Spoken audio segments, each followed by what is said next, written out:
Optimization, success, and security are the top priorities at Hotel Partner. The team is the foundation on which your success is built. Ich habe das Gefühl, jeden Tag Neues zu lernen und weiß es zu schätzen, dass ich meine Vorschläge und Ideen in so vielen Bereichen einbringen kann. Der Ansatz von Hotelpartner, Hotels aktiv zu unterstützen, statt nur Technologie bereitzustellen, hat mich sofort abgeholt. Durch die teils jahrelange Zusammenarbeit mit den Partnerhotels entsteht eine Verbundenheit und man gibt alles, um die Ziele zu erreichen. Und trotz der verschiedenen Standorte bilden wir insgesamt ein einheitliches Team, was eng in allen Bereichen zusammenarbeitet. Seit bereits 17 Jahren begleiten wir Hotels durch die verschiedensten Marktsituationen, optimieren ihren Logierumsatz, senken die Kosten, erhöhen dadurch den Gewinn und sichern damit die Zukunft und das Wachstum ab. Wenn Sie wissen möchten, wie das für Ihr Hotel funktionieren kann, dann lassen Sie uns miteinander sprechen. Hotel Partner, your revenue management partner for optimization, success, security.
Well, good afternoon, and thank you for joining us for another great session.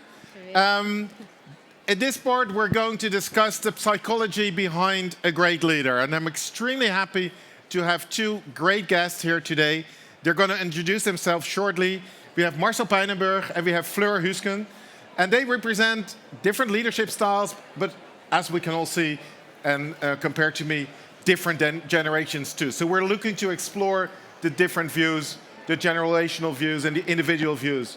And I'll let them introduce themselves, but I'll already give away that Marcel is a leadership coach and Fleur is the youngest, but definitely among the best general managers in the Netherlands. But without further ado, I'm going to ask you to introduce yourself. So can I start with you, Fleur? Yes, of course. Hi, everyone. I am Fleur Husken. I'm 25 years old, and I'm a general manager now for 1.5 years. Before that, I did the hotel management school in Maastricht. And then I think you are asking yourselves, how did she become such a young general manager?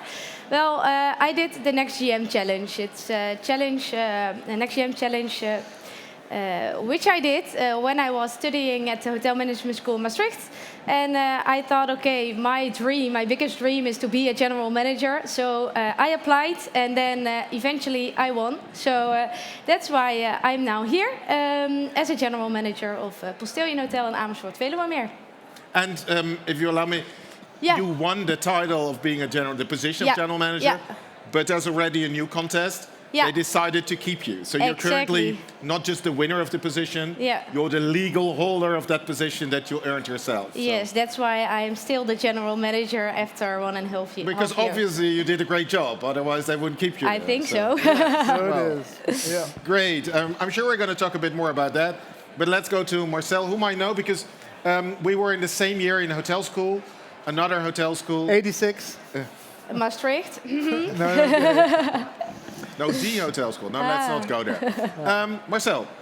Yeah, my name is Marcel Peijnenburg. A coach, international trainer for over 30 years. Hotel School The Hague, and I worked for the Disney company, first in Orlando and then in Paris as an opening manager, and then decided to go in the training. First hospitality, trying to help people to be nice, and then gradually more into leading teams. And now more about personal leadership.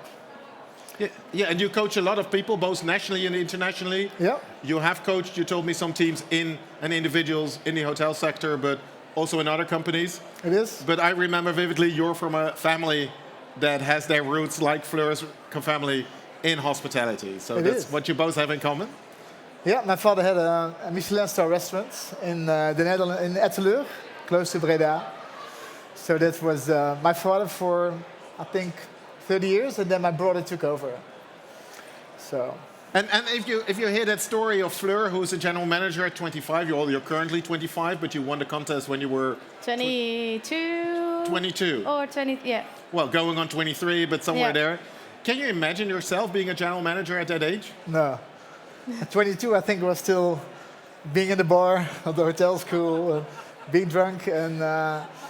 No, I think that's also very interesting to think back at that time. I had so many questions about my self-confidence.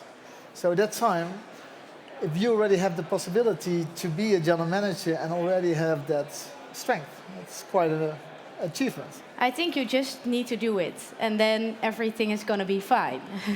Is it? Yes. Just do. Just do it. Sounds good. Well, talking about self-confidence, if you tell that sentence, if you speak that out loud, that is a sign of confidence. Because confidence for me is not necessarily that you know you can do it, but you're willing to take the step and try it out. But what has this journey been like for you? Can you take us a bit on, there you were the first day, being in a general manager's office, and then? Well, I remember that I was in Australia for 2 months, and then I came back, and I got a phone call. Okay, Fleur, plans are changing. You're the general manager tomorrow, instead of having first 3 months working program, and then in September I was supposed to be starting, and then in the end of May I got that phone call. Okay, tomorrow you are the general manager. So okay, let's do it. And then from that day it was a roller coaster. Every day I learned new things. I had conversations with people about things that I have never experienced myself: marriage, divorce, buying houses, like this also. So it's those problems were put forward to you by team members that came to you to see you. Yeah. But it sounds like, if you tell that already from the beginning, they started to really identify and treat you as the general manager. Was that clear from the beginning? Or were there also team members who had some difficulty in accepting you in that role? Well, I was the 4th next GM, so before me there were 3 other students who were taking this role. So of course there were team members thinking, okay, let's wait and see how she's gonna do this. Which they probably do with every new Exactly, person. yeah. But I didn't care. I was like, okay, let's do this, and I had the great team members as well. So very soon I felt comfortable being the leader. Yes. And the story that you share is that you didn't have a lot of time preparing for it. Yeah. You were sort of thrown in at the deep end and learned how to swim. Did you do anything specific? Because there was some time between winning the contest and starting. What did you do to prepare? Well, in that time I went to Australia to enjoy the last free time I had. So I really did not prepare, because I think if you prepare, what can you prepare? Well, I think that's a good question, because we have a leadership coach sitting here next to you. If Fleur would come to you and say, well, I've won this position and I'm going to be a GM in 2 months' time, you're a leadership coach, what would you recommend me? If that was the question, what would you do? I think the most important thing is about authentic. Just be you, and that's what you just said. I just threw in and see what happens. You cannot prepare to be authentic. No, just authenticity is something that many people work for all their lives, to become as authentic as they can. And sometimes it's simply listening to your inner voice, and apparently you have done that. So I think there are a couple of things that I think I would be suggesting you. First of all, less is more. It's not only for you, but also the team that you lead. Many people want to do too much at the same time, and then your brain is not prepared to do too much at the same time. So less is more. The other thing is really key is learning ability. It's one of the most important things that we need to do right now is to learn. There is so much happening at the same time: geopolitics, AI, multi-generations, speed of change. That the only thing that we can do is learn. And I think that's one of my most difficult parts with the hotel industry, is that there is not enough time to learn. It's doing. And sometimes you need to step back and learn. And the last thing, it has to do with self-confidence. And that's the elements that many people are searching for. You know, when I was your age, I was leading in Paris at a team of 120 people. I had no clue, I had no idea, I had no self-confidence. But I learned one thing from my father and my grandfather: never show. So I only had to deal with my uncertainty at night, and for the rest, so one of the things what I would say is open up a conversation with the team and let them be honest and let them be sincere, because it cost me almost a year that I couldn't sleep because of your internal voice that keeps yapping to you. So those 3 things would be my advice. Less is more. Less is more. Learning ability. And make sure that people work on self-confidence. Well, let's explore that a bit, Fleur, if you like. If you hear that and you try to think what you did, I mean, we already sort of felt that self-confidence relates very well to your position of let's just do it, which to me is a sign of confidence. What about the other things when it comes to focus and less is more? Because I can imagine that being confronted in a hotel with so many daily things, how do you deal with and how do you keep focus? How do you do that? Are you able to? Yeah, well, that is one of the things I learned the most the last 1.5 year. That when I started, I wanted to do everything. I wanted to show everyone that I was able to do it. And now I know that I need my team to do it. So I need to empower them. I need to give them the responsibility to do the right things in order to make things the right way. And I think that is also less is more. You need to do less in order to make happen that your team goal is met, right? It's true. I think it's a fair comment. I think that almost all the companies that I work for are now looking at leadership. Like, what kind of leadership do we need in the future? Yeah. We had good old situational leadership where we learn a competence level, a motivation level, and then try to figure out what style. But it goes so fast that you need to rely on your team. Yeah. But whenever shit hit the fan, then many leaders still step in. And they say, I lose money, I don't have the client satisfaction, Yeah. I need to step in. I believe in delegating, I believe in mentoring, I believe in empowerment, but now I'm losing money, so now I have to show how it works.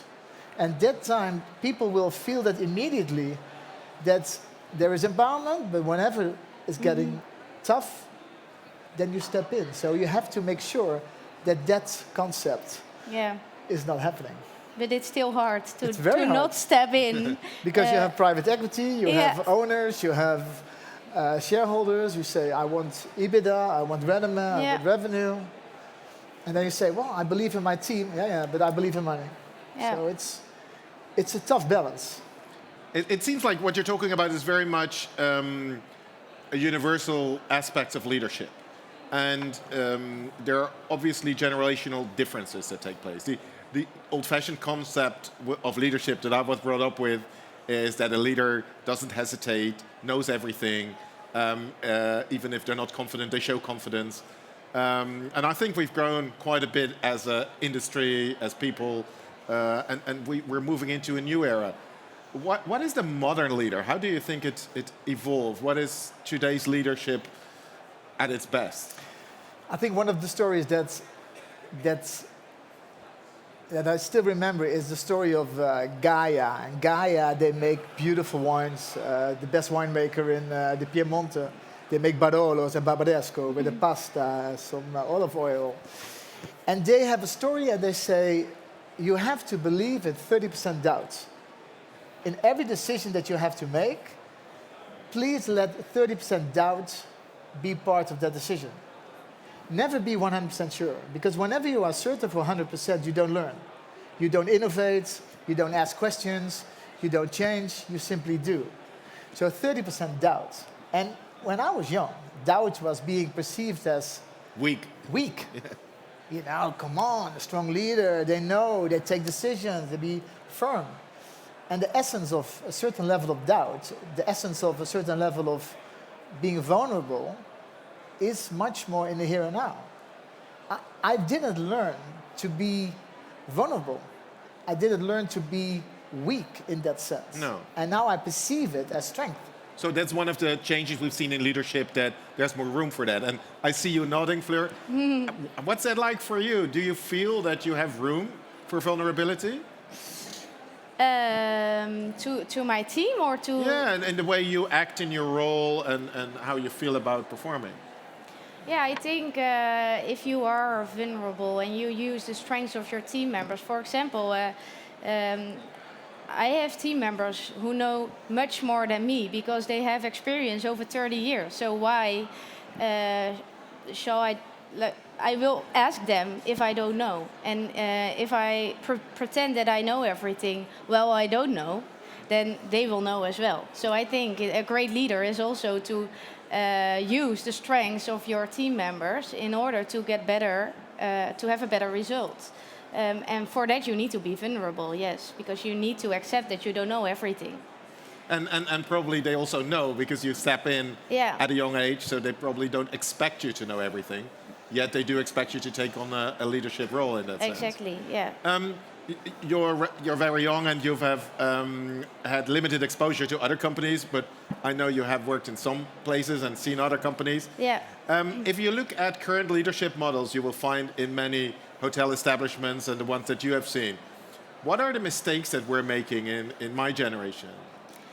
Well, it is all about generations. I think we have a lot of different generations working nowadays, and I hear a lot that people tell me, well, the new generation, they suck.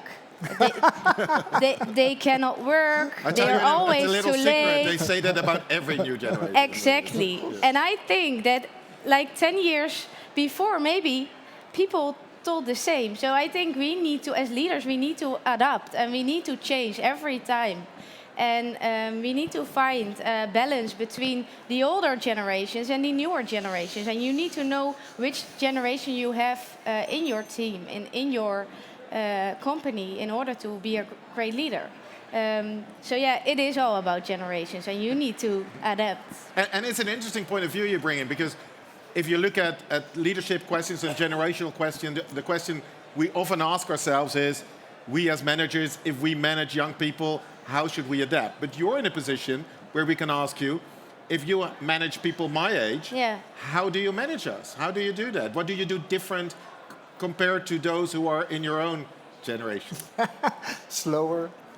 Yeah. Step by step. I will help Speak you. louder. I will help you with the computer and no, the mouse is not this. I think the generation of your age, you want to have also the ability to have a voice in the company. So I will use your voice in order to get support of all the other team members. Great idea. I'm sure we like that, don't you? I always like to have a voice. That's good. No, but I remember that I was in New York and I was in a hotel and I talked to the general manager, and he said, well, Marcel, I had an interview today with a young guy, and he said to me, well, what I can do is every Wednesday afternoon and Thursday in the 2 weeks from 10 to 12. What kind of lunch do you serve in the cafeteria? So he was like, are you serious now? Are you? So he didn't understand that this youngster had a complete different approach to the work. He said, I cannot work on Wednesday afternoon because I have my violin lesson or I have different appointments. It is balancing roles. And when we were at that age, we would say, like, you work, and then you have the time off. And whatever your boss says goes, right? You work, and that is, of course. And then many managers said, you know, when I was young, they threw me in the deep, and they say, well, start swimming. So that's what I do. I think you recognize that, right?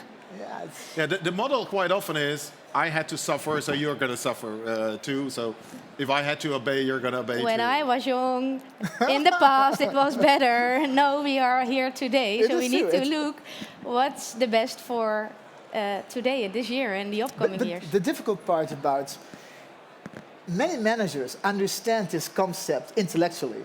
Yeah. They understand that it's not the right thing to do.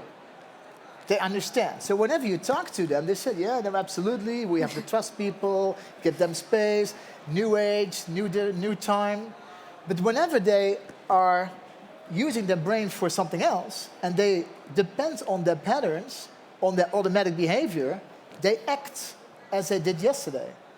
So you see there is an incredible difference. If you talk about psychology of leadership, it's the difference between intellectually understanding something and getting it into your system. Yeah, I think that's a great example, because I think we all realize that there are differences, but realizing is a very important first step, but it's nothing more than a first step. It's not enough. It doesn't stick. And that's why it's sometimes so difficult for people to change, because they know intellectually it's not the right thing, but they simply cannot get it into their system. And are you saying that sometimes the patterns we're used to sort of take over from what we intellectually feel about a situation. Yeah. And is that then the area where you coach people? Well, they have done all kinds of survey to figure out how many times people have to change behavior for it become part of their routines. And then if I ask people how many times, people say thousands or something, but luckily it's not that much, it's 21 times. So in fact, you need 21 times to do a new task in a new way, or to use your brain in a certain way, 21 days, and then it's part of your routine. But a lot of times, in those 21 days, you know it when you change something in the bathroom or whatever, your brain is being used for something else. So you have to start over again. Yeah, it's sort of a magnet pulling you back to your... It is. And that's why it's so difficult for people to say, I know it's not the right thing, I know I have to change, but I can't. Yeah. And then it's interesting because you come in as a leader, not having had a chance to build too many patterns, but you create patterns yourself at this moment. Yeah. If you take us again, I'm so interested in that journey. What are things you're really proud of? What are parts where you say, this is where I really achieved something with my team and was able to bring them in the right direction? Can you think of an example? I think we had a lot of those with my team. Also, I learned to, because I also had the patterns. I was, okay, why is my team not doing the thing I want? And that was because and that was because I was not doing the right thing. What I'm really proud of with my team. What were you not doing then? I was, for example, I was doing everything and telling what to do, but I wanted to empower them. It's not the right thing. So if you stop doing that, you can really empower and you can make them responsible for something. And what I'm really proud of is we have some events, big events. For us is big, like 200 people, and the whole team was really looking forward to that event. Everyone was every day full focused on that event, and then the day of the event itself, it went perfectly. Everyone was happy. The team, it was a really team building activity actually to host that event. And that was because everyone was incorporated into the whole process. And I think if you have a team which is fully incorporated in the whole process, then you really achieve something. Sounds like a great example. Yeah. Can you also think of something where it didn't go as planned, where you were trying to achieve a result, but it was difficult because of management issues? Well, yes, enough. Well, just one. For example, everyone knows how to run a hotel in the head. Everyone knows how to serve the guest. Everyone knows how to make good results, to have the good figures at the end of the month. But then, in the heat of the moment, people make decisions which are not the right decisions. So at the end of the day, there are no good results, for example, or people are not happy. And if in the team people are not happy, then I think that really sucks. So then the next step is to then the next step is to make them happy again, and make sure that also the results and the vision will be there, and put the points on the horizons to the team.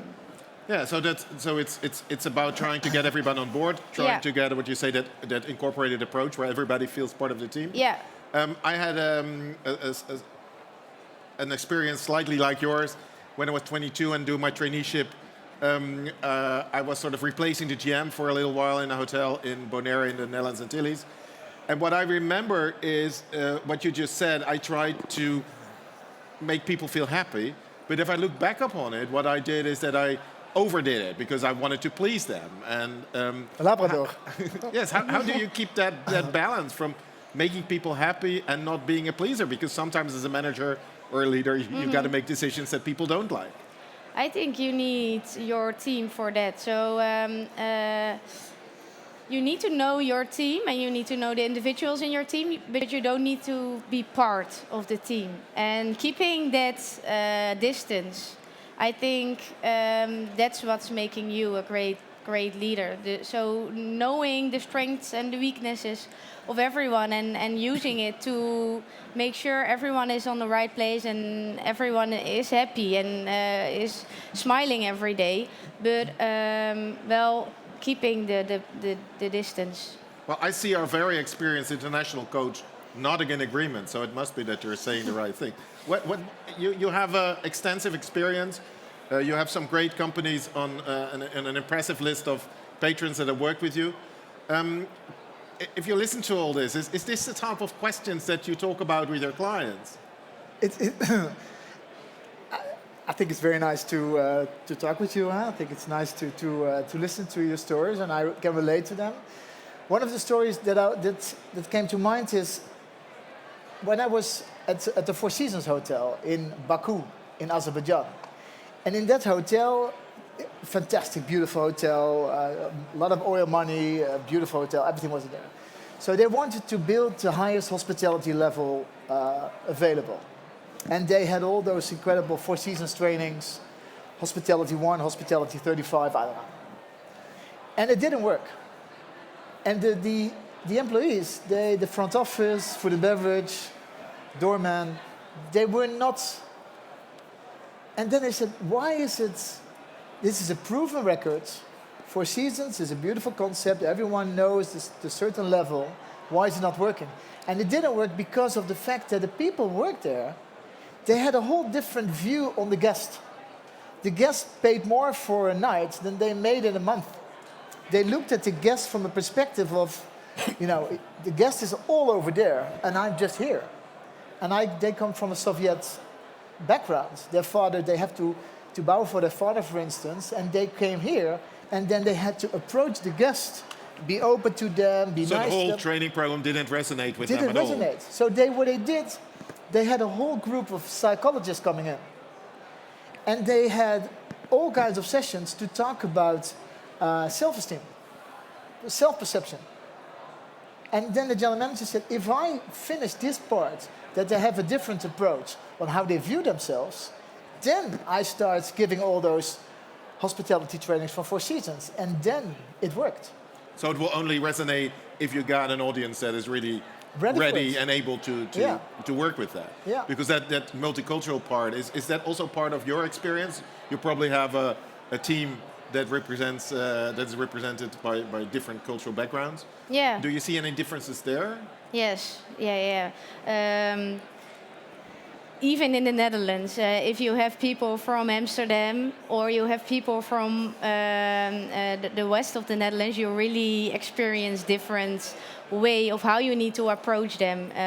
So even there, so you can imagine. Even within the Netherlands, there is a big difference. So and I did my internship in Malaysia, Kuala Lumpur. So there I also experienced the difference between Europe and Asia in way of leadership and way how to approach and how people look at other people. Yes. Now, what we are talking about here today is about the psychology behind being a great leader. You have been identified as a leader amongst your peers. You've taken part in a contest where industry leaders selected you as the one they identified as having those qualities. And the fact that you're still in that position and you're so enthusiastic about it proves that they were right. You are the leadership expert. Many people say leadership is inborn. It cannot be learned. What is your view on that? If somebody doesn't have the great leadership abilities, can they become a leader? Yes. Yes, because there's also a difference between a leader of big companies. We don't have to be Gandhi or Nelson Mandela. We can be personal leaders. Leaders of your family. Leaders of yourself. And that is something that we can learn. It's not something that... It's the only thing what you need is that it's important enough for you. Because the leader, what leaders do, they know what they want. If you see a young mother or a young father, and the young mother is, someone tries to hurt the child, the young mother do not have to think like, what shall I do? It's acting. It might be an impulse, because of motherly instinct. Even instinctively, yeah. But even, there are so many moments when you sort of act And then you see leadership. I sometimes see people in the housekeeping, they come to my room, I have a Labrador, and the way that they do their responsibility, I think at that time that person shows ownership, leadership. And leadership is not only for the happy few. It's not for the CEOs, it's not for the MDs, it's for you. So you say it's about acting up when it's required. Yeah. What other characteristics do describe leadership? You say it doesn't have to be big, it can be small. How do you identify leaders in your organization? I think it has to do with authenticity. Leaders I remember one of my first lessons I had when I worked in Disney World in Orlando. I went to my manager and I said to my manager, I have a problem. And my manager said, and I asked my manager, so this is my problem, can you solve it? And she said, no. Go back, rethink again, come back whenever you have the solution. I said, but what is the reason for me to come over to you if you don't solve it? I said, well, what you do is you validate your solution with me. And at that time, you are not so much problem-focused, but solution-focused. And being solution-focused means that you bring yourself to the next level. And that in itself is on a certain level of leadership. Well, and it's a very strong lesson as well, because if your manager leader tells you, you can come to me anytime to verify the chosen solution, then you tell quite clearly what they can expect of you. Yeah. What do you think about that approach? I think it's the best approach because then you really make sure that the team members think and grow, because otherwise they will go to you and ask what to do, and then the next time they will come again. So you can make everyone a leader by doing this and make a leader of their own process and their own tasks. Great view. Are there any questions in the audience? We're well underway. I have a whole list in front of me, so don't worry. But is there any questions you would like to ask our panel today? If so, raise your hand. There will be somebody with a microphone. Thank you so much.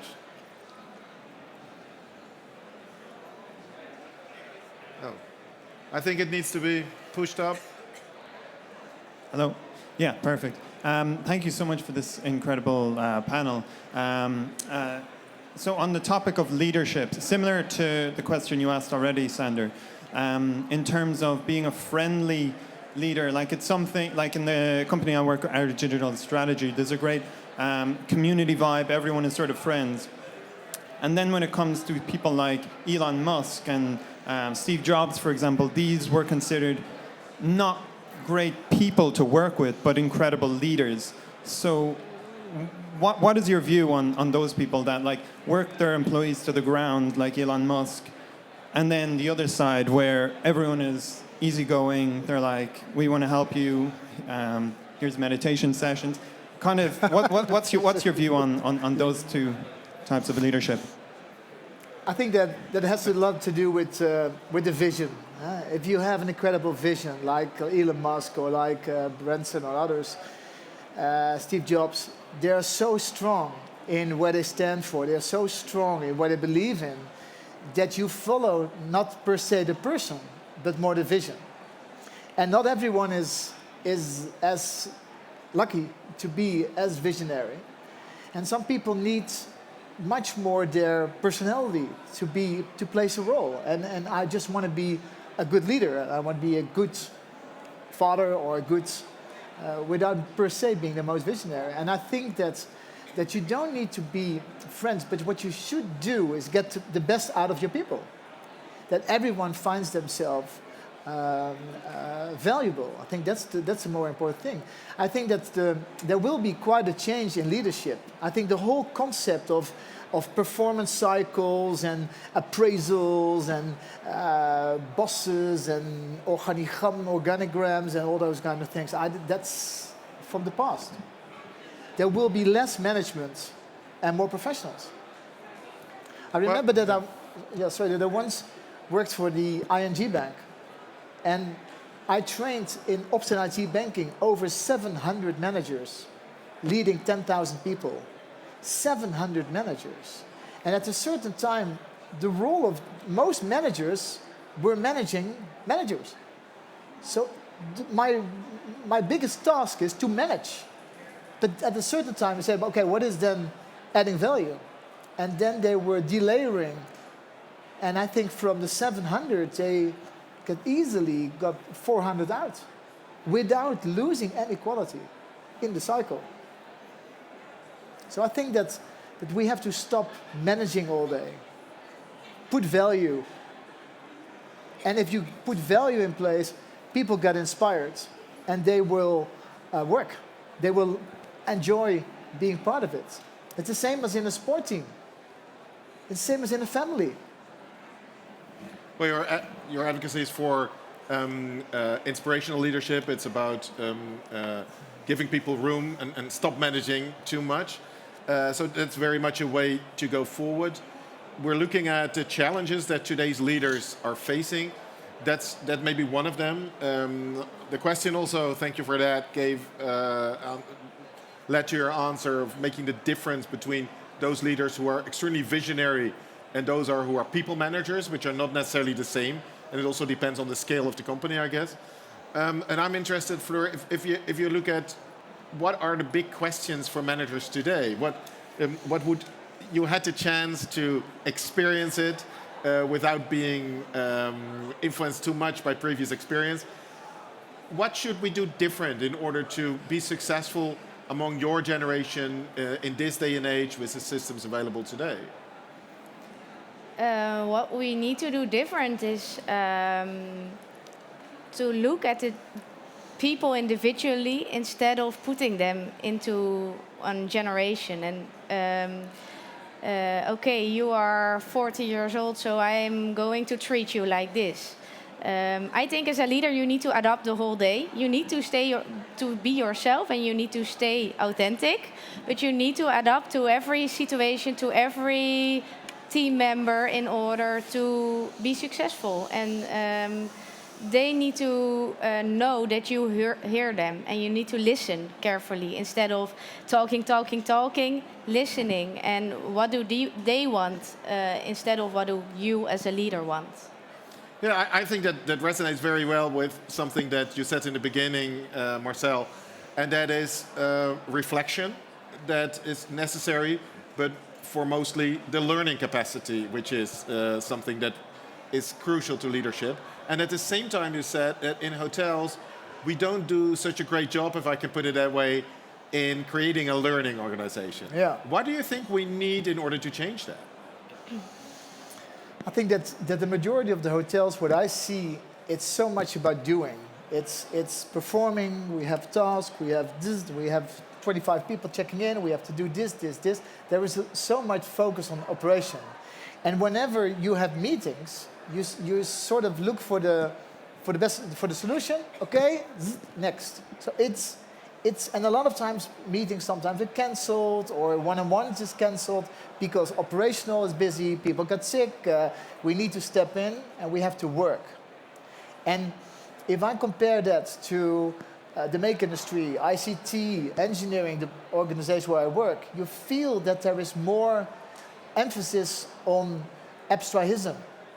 If I look at companies and I assess management teams, and I always look at the level of learning and abstrahism.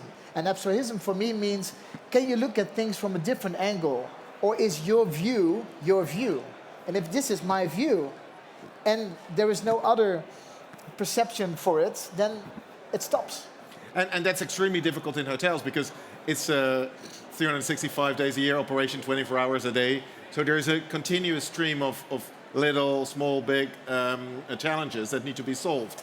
How do you make sure that you keep that distance and you keep your sanity? And are you able to reflect? Do you have time to do so?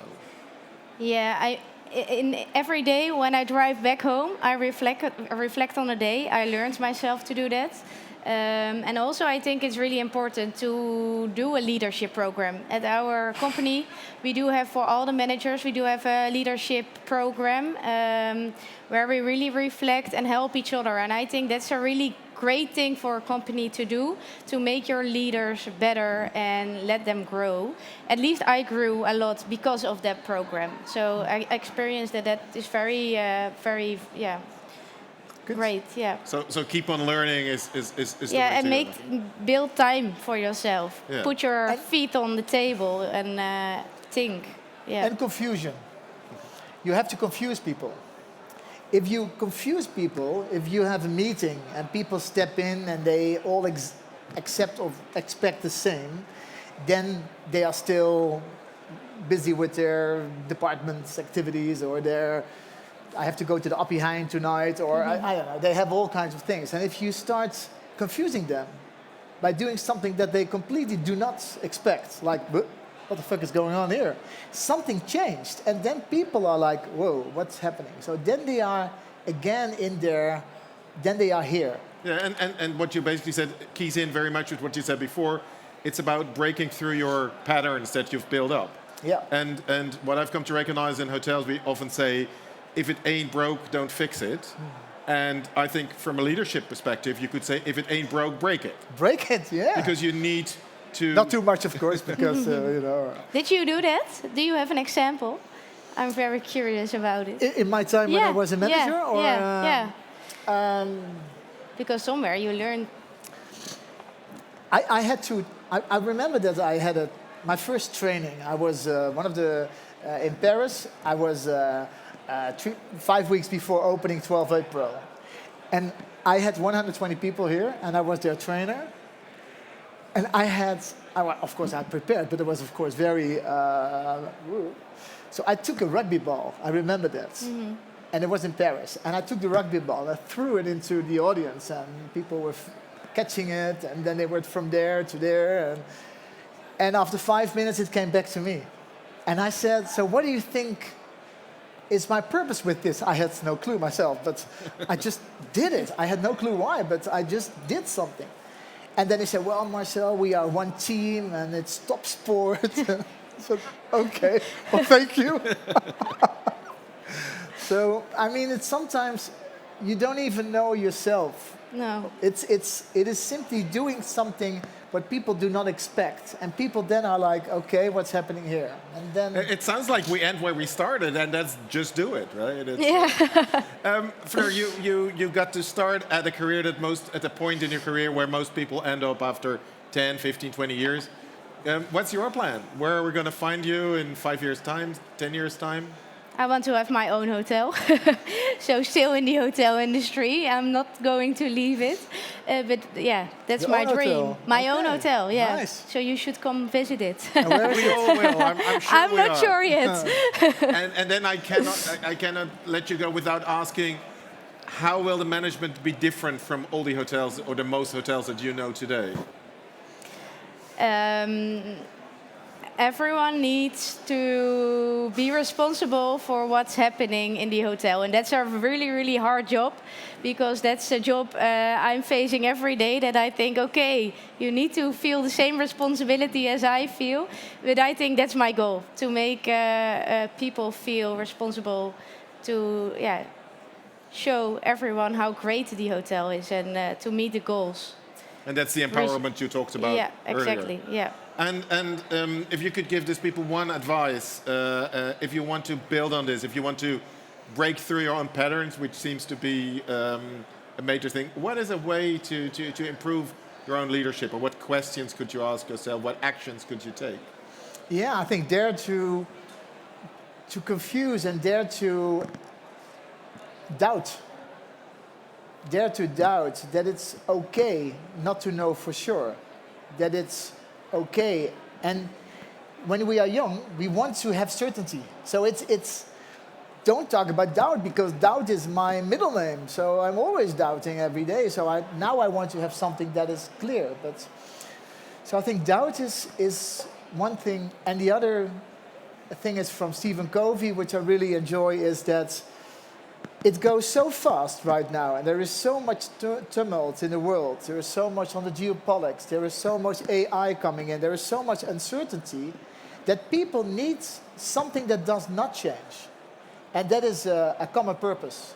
A common purpose and a set of values that you say, like, in your hotel, our purpose is to realize this. And this is the way we interact. This is the way that we work together. This is the values that we have. And for the rest, people might find their own way of dealing with it, but the purpose and the values are in place. So that's the common thing, and that provides the security. And it provides direction, but not from a reactive perspective, but from a proactive perspective. If you have a clear horizon and you have principles in place, and you give people a certain level of freedom, then they inspire themselves to add value.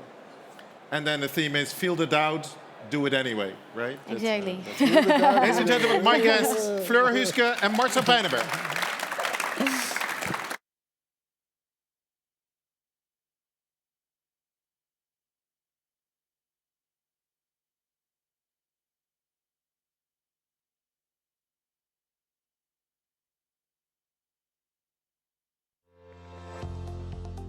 Running a hotel, you need one thing above all else: guests. And if you want to offer your guests the best service at the best prices while remaining as profitable as possible, then you need optimized revenue management. Market conditions are getting tougher by the day. Constant competition forces you into many dependencies: employee turnover, increasing cost pressure, and adapting to a rapidly changing world. If you want to sell your hotel rooms at the best possible prices in the future, you need new approaches to your revenue management. This is the moment we would like to introduce you to our TET synergy. Sounds scientific, I know, but it really isn't. What we mean is the combination of our highly qualified teams, decades of experience, and modern technologies which we put to work for you every single day.